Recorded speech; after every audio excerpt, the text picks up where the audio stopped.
YouTube, my name is Eileen Nestman.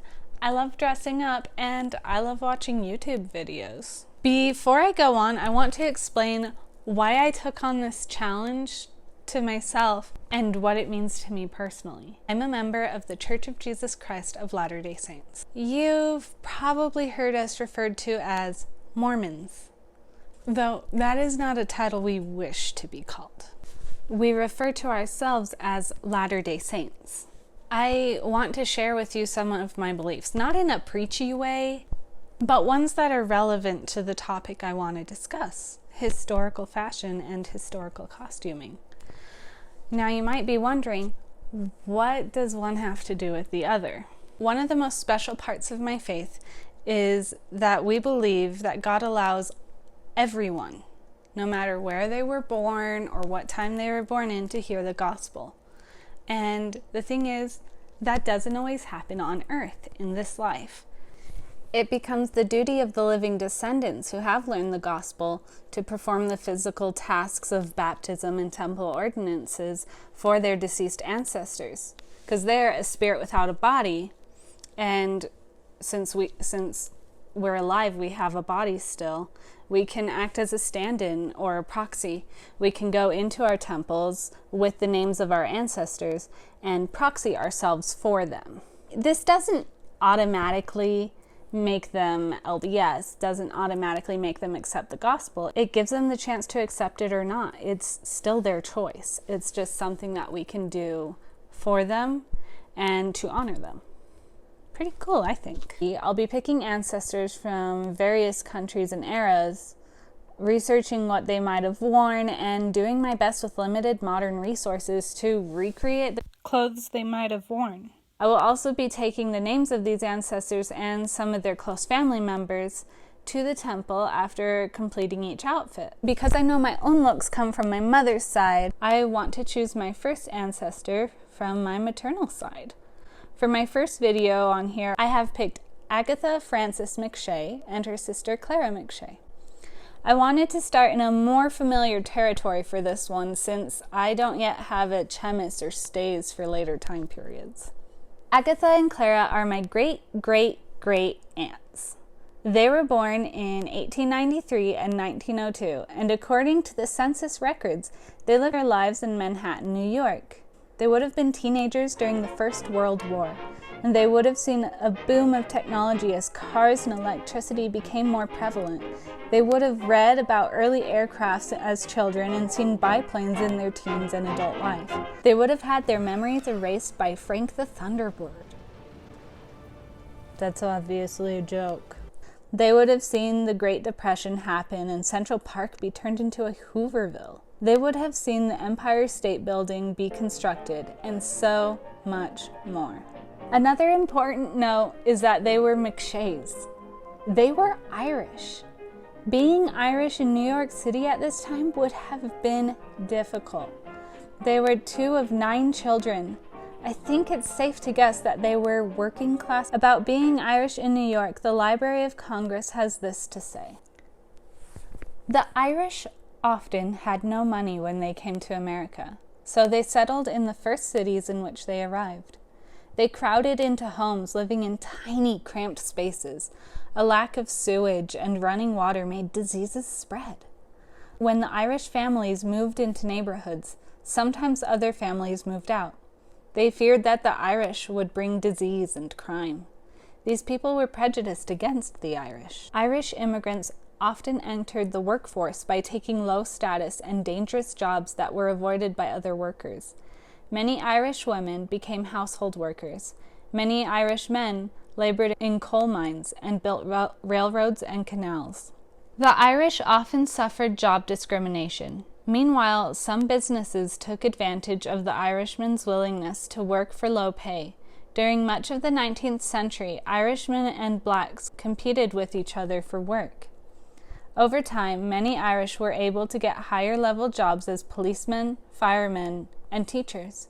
Second- and third-generation Irish were better educated, wealthier, and more successful than their parents and grandparents. From what I can see on Family Search, Agatha and Clara were either 3rd or 4th generation Americans. When considering what to make for this outfit, I knew that I would have to pick an outfit that was not as formal or flashy. It's something practical. I also had to pick a year. I couldn't choose their birth years. They would have been babies. Which means pigeon-breasted outfits were a no-go for this project. I decided to go with the early 1920s because they would have been young ladies and might have been more influenced by the fashion choices available to them at the time. I've ventured into 20s fashion before with my previous flapper costume that I made for a New Year's party that my grandma, aunt, and I put on. But like I said before, this time it would be practical and actually accurate. So I started looking at fashion plates and making a plan. These are some of the fashion plates I looked at. I was really inspired by the shape of these. I do like how they have a very straight look to them. I decided that I wanted to make a loose fit drop waist dress. And I love the pleating you see in the pictures here. I've always been a sucker for interesting, bold, crisp collars. And I want to do 3/4 sleeves, a cloche hat, a coat, and the right shoes will make all the difference. But I don't want to break the bank on these. So I'll just use what I can thrift and what I already have. I imagine Agatha and Clara would have probably been pretty thrifty and resourceful themselves. First, I had to find fabric. So I went to the nearest thrift store, DI. I rummaged through the curtains and bed sheets and I was gonna get something, but then I realized that up on one of the shelves was a bed sheet still in the original packaging, unopened. And I'll show you what I got here. Hi! So, here I am, and this probably isn't what I'm wearing in the narration, but I went to DI today, which is a thrift store near where I live. And I already opened it, but I found this bed sheet that was actually never even used for $4. And so I will be making the dress out of this fabric. It's like the same color as my shirt. To do that, I'm going to have that pleated, oh, you can't see, have that pleated bit here, and then the shirt part here, the cuffs and the collar, I'm going to make out of some white fabric that I already have in my stash. And then I have a purple cloche, I have no clue how to say that, hat in my bedroom. And then the other thing is I found this coat, which is very long. It goes down past my knees, and oh my gosh, look at this lining. It's so pretty. The camera is not picking up how pretty it is. It catches the light so perfectly. It's just like this royal teal. Yeah, I don't think the camera picks that up at all. But it's snowing outside, and I just thought this matched the pictures of 20s coats that I saw in the pictures while I was researching a lot, and I think it's just a fun, pretty coat that matches the look I'm going for. I think the funniest thing about this coat is the brand is literally New York Girl. And I am trying to dress up as an actual girl that lived in New York, my ancestors. So, yeah, that's what I got. Now I'm just gonna get into making this. I'm not teaching how to make it. I'm just gonna try. So, yeah, we'll switch to the montage of that. All right, let's talk about the construction of this. So, I knew for the skirt, to get those pleats, I would need a really long piece of fabric. I measured around my hips, added a couple inches so it would be loose, and then I multiplied that by 3 because each pleat would go over itself and then back, making it 3 times as much fabric. Or so I thought. What I should have done here was measured my hips, multiplied by 3, and then added a couple inches. You'll see what happens because I added the inches first and then multiplied them. So I'm cutting those here, and this is at my sister-in-law Ashley's home, and we were having girls' night, and we like to do crafts during girls' night, so I sometimes bring my hand sewing or things that need to be cut out because it's just easy. I don't need my machine. And cameos by Heidi the cat.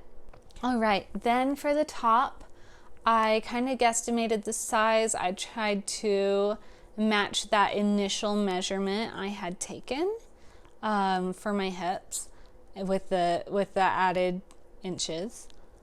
And then I kind of just eyeballed where to put the top or where to put the sleeve length and stuff. I did measure how long it needed to be from hip to armpit and shoulder to collar.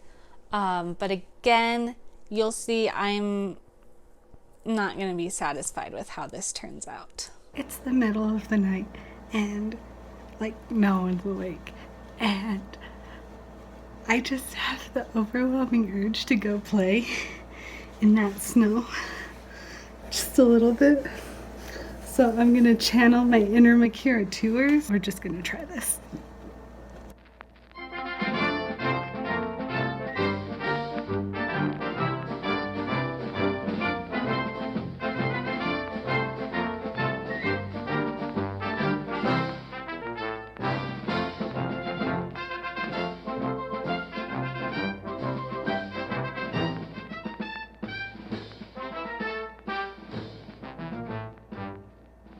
All right, next it was time to pleat the skirt. So lots of pleating, folding, folding, folding.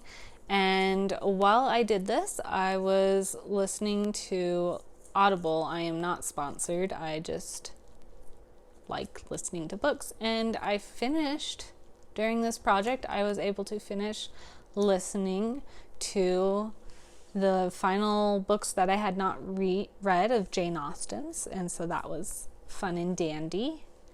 The next thing I did was I pinned the top together at the shoulders, put the sleeves in, and then pinned down the sides and sewed it that way. And then I sewed the skirt and tried it on.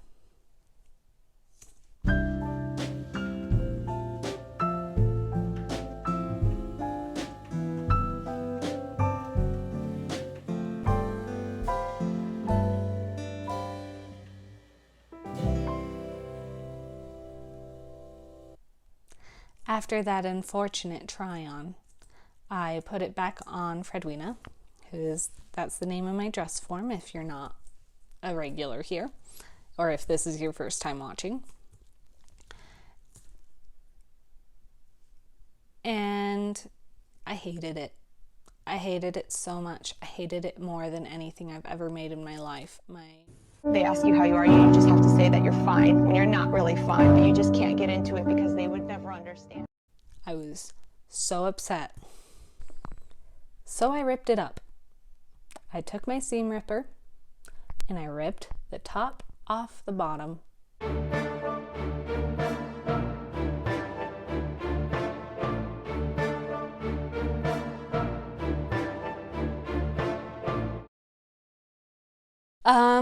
To fix it, I drew a chalk line and then tapered it out to the sleeve because I did like the width of the sleeve around my arm at the bottom.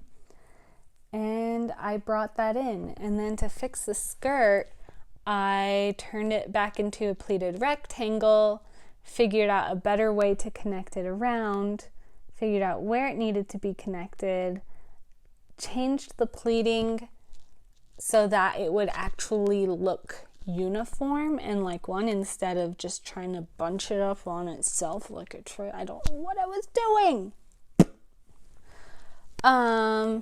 Yeah, I'm making it up as you go, not following a pattern. I much prefer when there's a pattern. I fixed it, and I did that all off camera because I was basically screaming in my head about how bad it looked. And then I ended up with something that actually fit. Yay! After that, I added the collar on, and to do that, I took a rectangle of white fabric, folded it over itself, and then took the dress, kind of flattened it out and traced the edge of the existing color of the dress onto the edge that would connect to the white collar. And then I sewed that on. After that, I added the lining on the inside so that you wouldn't be able to see the rough edges from the outside.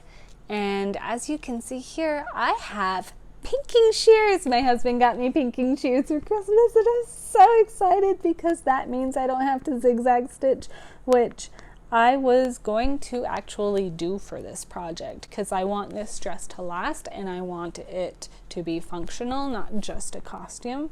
And I want it to be one that I might decide to wear on any regular day or wear to church or something like that. So yeah, I used my pinking shears to finish trimming the lining on the inside.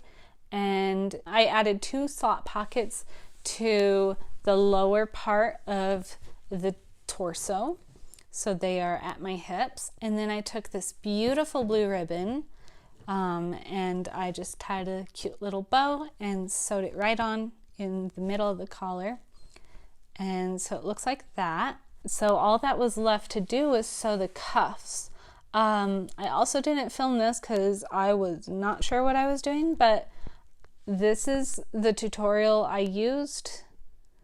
I will link it below, and the only thing I changed about that was I folded the cuff part over to use as a single piece that already had a fold at the top before I began. Yeah, so I was able to make these cute little cuffs here. Aren't they adorable? I love the little slit. I was so confused at first when I watched the tutorial, and then when she got to the end and flipped it, I was like, oh, it makes so much sense. So yeah, did that. And then it was on to the shoes. So the shoes, I wanted to, because it's January. Actually, it was December when I started this, but it's January now. And, you know, I live in Idaho. And I don't know if you know, but Idaho is very cold. In fact, all last week we were in the negative 2 single digits. This week we've luckily gotten to double digit weather. I think it was 23 degrees today. And that's Fahrenheit, not Celsius, obviously. For those boots, I wanted to kind of follow the style that I have seen on Nicole Rudolph's channel, where she made 1920s swish boots or Russian boots. I just think those are so cute. Here's the thing. I'm not a cobbler. I'm not a magical cobbler like Nicole Rudolph. I cannot do that. But there's a thing called spats or gaiters. And as I was researching, I found out in the 20s, gaiters were super common anyways. So making gaiters to look like actual 20s boots to me just made sense.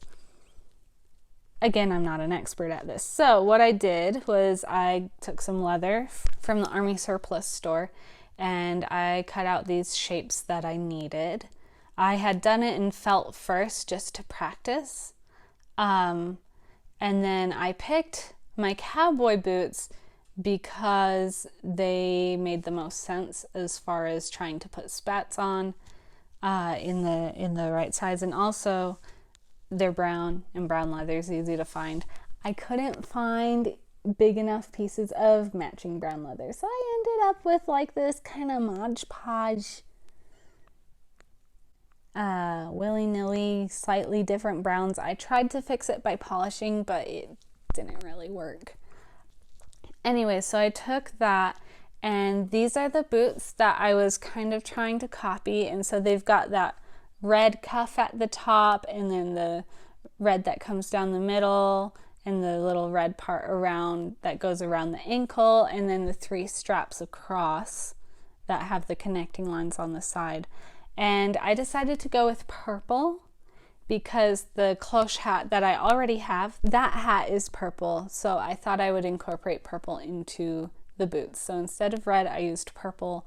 And I don't have the tools to do all of this cute ornamentation. I was going to try and punch holes, but every time I went to work on it, stuff would happen. Then it's late at night, and I don't want to bug our downstairs neighbors by hammering little holes into leather at like odd hours of the night. So I gave up on that.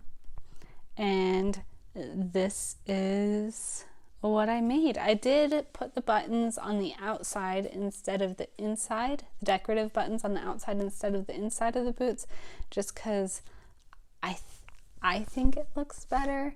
It makes more sense to me. But the actual buttons that hold the strap of the spats on are on the inside because that's easier to reach. I only did buttons on the outsides because I did not have 12 identical buttons of any kind. I emptied my entire button jar and was trying to sort through. But yeah, I had 6 purple buttons, and so I thought it would work. I did decide to accessorize with this black pearl necklace, and of course this cute little shamrock pin that I have. This shamrock pin actually was my grandmother's before she passed, and you know, Shamrock, Ireland, Agatha and Clara were Irish in New York, and I can almost guarantee that this pin is from New York because that's where my grandma's from. And this coat, of course, that I mentioned in the thrift haul of part of this video, works so well with this. The lining at the bottom was loose, so I did stitch that back up. So now that I have that whole outfit put together, it was time to decide what goes on underneath. Again, it's very cold outside, and I'm planning to do my reveal outside, which is why I took the time to waterproof the boots and get a coat and fix that. And the cloche hat, of course, is very warm. So I had to look up what winter underclothes were, and long johns were a thing. So there's this pair of long johns from the American Metropolitan Museum of Art, and this is a pair of long johns that was actually used in the 1920s. And then I also found this image of an advertisement for long johns, which honestly, aside from it being one piece instead of 2, is not very different from thermals today, which we typically call thermals rather than long johns, but you get the idea. So most of my thermals are pretty worn out. I've had them for years, and I saw this as a really good excuse to get a set of new thermals, top and bottom, and I'm really excited about it.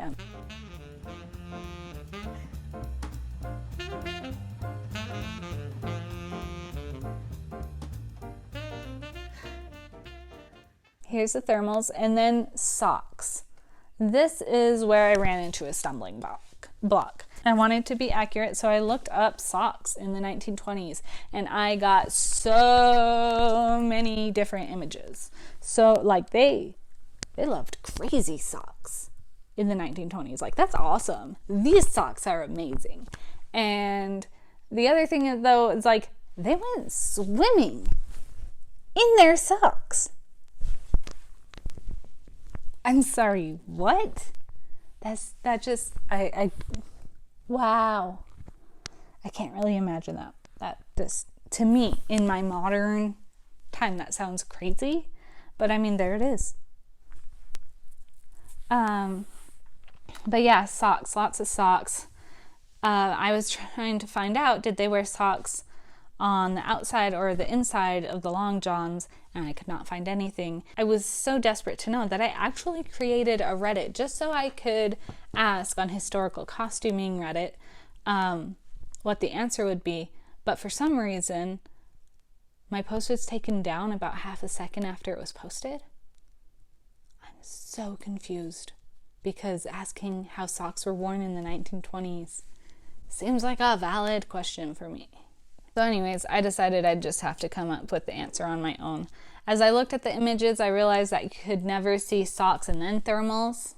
The legs always just look nice in one texture. So I decided to put them under my thermals. That was the end of that debate. Gosh, what a long way to decide how to wear socks. It's so stupid. Anyways, so the costume is done. All right, let's go to the reveal.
Time to bring Agatha and Clara's names to the temple. I'm not sure if they'll accept, but I'm happy to give them the opportunity. Thank you so much for joining me. And I want this to be an ongoing series where I pick specific ancestors from different time periods to get to know them better and make videos of and costumes of what they would have worn. Right now, I'm only planning on about one every month or maybe every other month, depending on how fast I can get them out. These videos are a lot more involved than my regular videos because they need a lot of research and a lot of effort goes into making them. For me, the most interesting part of this outfit was honestly the research and finding out what was going on during their lives. I had a notion. I had more than a notion of what was going on. I mean, I'm a certified teacher for elementary, so I have a pretty firm grasp on basic US history. But it was really fun to actually look that up on my own and find videos and find pictures and focus on the things I wanted to focus on rather than what a textbook was telling me to focus on. So I thought that was really fun and interesting. As far as the costume goes, the most interesting part of that, I think, was how it looked so plain until I added the contrasting colors of the white collar and the blue ribbon. I thought it was amazing how that just turned it from looking like bleh to looking like something gorgeous and something that I want to wear. The part that I love about this costume is honestly the coat. I've worn the coat a few different places. I love it. It's nice and warm. It keeps my legs so warm. I've never had a coat this long, and it is just wonderful. Yeah, and I actually made a new friend because I was wearing this cool coat, and we got to talking about costuming and stuff, and now I have a new sewist friend. Yay! The part that I most dislike was trying to guess how to make it. It was really hard to try and figure that out without a pattern, without anything but photos of women already wearing their 1920s dresses. As you saw in the video, like, I completely botched it and had to basically start over. So that was frustrating, but I'm really glad I put the effort in and didn't try to just like make it pass. I'm really glad that I fixed my mistakes and honestly made it better. It did end up a little tighter on my hips than I wanted, but I think that's okay. If you liked this video, give it a thumbs up. If you want to see more like this or other silly costumes and creativity-based videos, subscribe and ring the bell so that you know when I upload. You can also follow me on Instagram at eileen.nestman. And thanks for watching. Bye!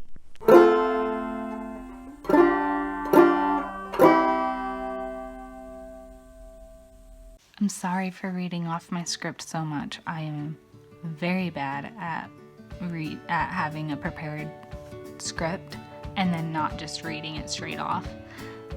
But I wrote the script, so it's what I meant to say, and it was the best way to say it.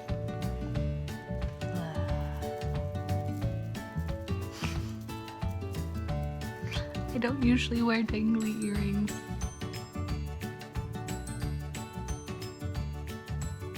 But these are super fun. They're clip-ons.